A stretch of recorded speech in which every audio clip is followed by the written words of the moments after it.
Praise the Lord. கர்த்தருடைய பரிசுத்த நாமம் மகிமைப்படுவதாக.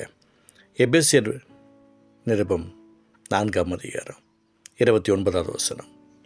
கெட்ட வார்த்தை ஒன்றும் உங்கள் வாயிலிருந்து புறப்பட வேண்டாம். பக்தி விருத்துக்கு எதுவான நல்ல வார்த்தை உண்டானால் அதையே கேட்கிறவர்களுக்கு பிரயோஜனம் உண்டாகும்படி பேசுங்கள். எனக்கு பிரியமானவர்களே,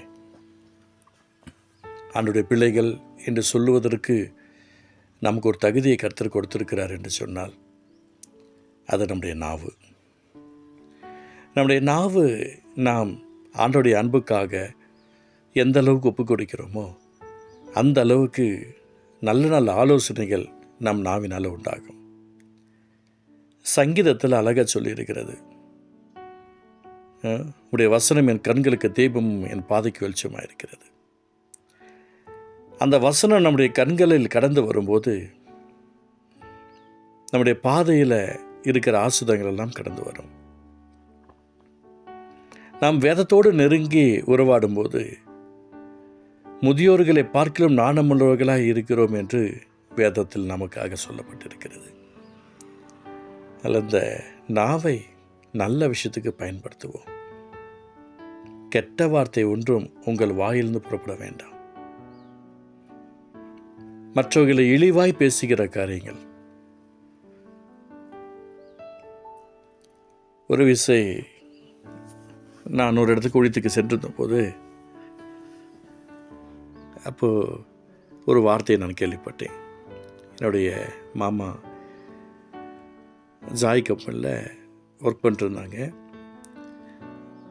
இவங்க அந்த சிக்னலில் பொறுமையாக போயிட்டே இருந்திருக்கிறாங்க. போயிட்டே இருக்கும்போது அந்த ஓனர் பக்கத்தில் உட்காந்துருக்கார். அந்த பைக்கில் வந்தவங்க ரொம்ப எல்லாத்தையும் வேகமாக போகணும்னு சொல்லி தான் வருவாங்க. அப்படி வந்துட்டுருக்கும்போது ஒவ்வொருத்தரையும் சண்டை போட்டு வந்திருக்கிறாங்க. இவர் ஓரமாக நின்றுட்டார். அந்த சின்ன கேப்பில் போக முடியல. பிடிச்சி நல்லா கன்னடத்தில் கெட்ட வார்த்தை பேசிட்டாப்புல அந்த பைக்கில் வந்த சகோதரர். இவர் அமைதியாக கேட்டுட்டு சேம் டு யூ அப்படின்ட்டு இருக்கிறார். அந்த சேம் டு யூன்னு சொன்ன வார்த்தை அது கேட்டவங்களுக்கு ரொம்ப மனசு உடஞ்சி போயிடுச்சு. அப்போ நானான்ட்டு சேம் டு யூ அப்படின்ட்டார். இந்த வார்த்தையை கொண்டு போய் அந்த ஜாக்கி கம்பெனி ஓனர், ஜாயின் தப்பாக சொல்லிட்டேன், ஜாக்கி கம்பெனி ஓனர் எல்லாத்துக்கும் முன்னாடி போய் பேசியிருக்கிறேன். நீங்கள் நிதானமாக இருக்கிறது நல்லது. இந்த மாதிரி சேம் டு யூன்னு ஒரு வார்த்தை சொன்னது ரொம்ப நல்லதாக போச்சு. எனக்கே கோவம் வந்துருச்சு. ஆனால் அவர் சேம் டு யூன்னு சொல்லிட்டாரு. ரொம்ப நல்ல விஷயம். இங்கே எத்தனையோ பேருங்க இந்த கெட்ட வார்த்தை பேசி பேசி மனசு உடைஞ்சு போய் அவங்க நம்மளை அப்படி பேசிட்டா எப்படிங்க ஆகிறது?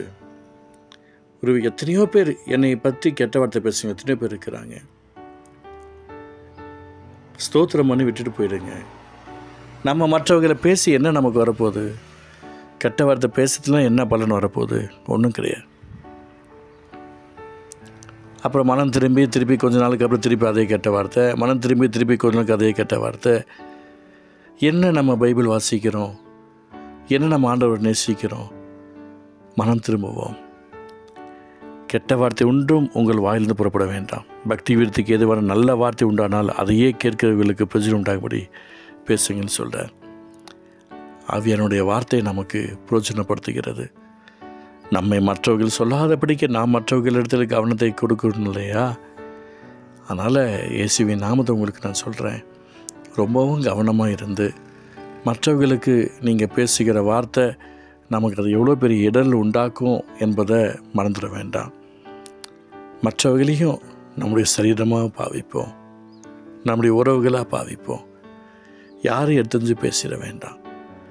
இன்றைக்கி ரோட்டில் அவசரத்துக்கு போவாங்க, வேலைக்கு போவாங்க, டிராஃபிக்கில் அவ்வளோ சண்டைகள் வருது, டிராஃபிக்கில் கெட்ட வார்த்தைகள் வருது.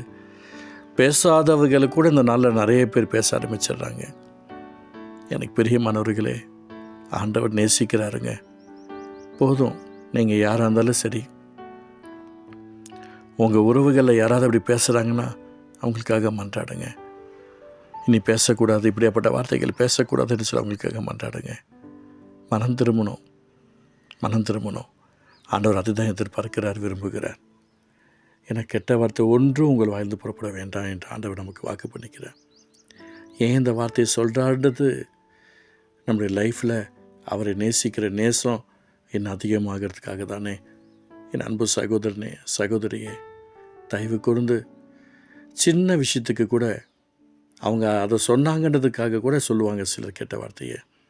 வேண்டாங்க, வேண்டாம், போதும், மனம் திரும்புங்க.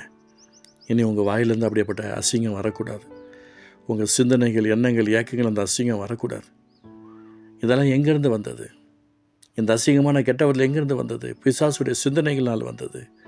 பிசாசுடைய எண்ணங்களும் சிந்தனைகளும் ஏக்கங்களும் உங்களுக்குள் ஓடிக்கொண்டிருக்கிறதுனால வந்தது. போதும், மனம் திரும்பிடுவோம். அன்பரின் பாதத்தில் அர்ப்பணிப்போம். ஆண்டவருக்காக ஓடுவோம். நம்முடைய சிந்தனைகள், எண்ணங்கள் வெறுமையாய் விடாதபடிக்கு வெற்றியுள்ள தெய்வத்தினுடைய சமூகத்தில் அர்ப்பணிப்போம்.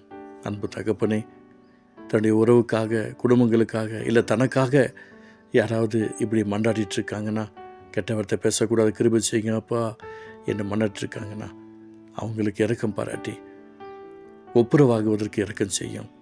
மற்றவர்களிட மன்னிப்பு கேட்டு மனம் திரும்பி தன்னை கிறிஸ்துவுக்காக தாழ்த்தி வெறுமையாக்கி ஆஸ்வதிக்கப்பட அருள் புரியும், கிருபை செய்யும். இயேசு நல்ல பிதாவே, ஆமேன், ஆமேன்.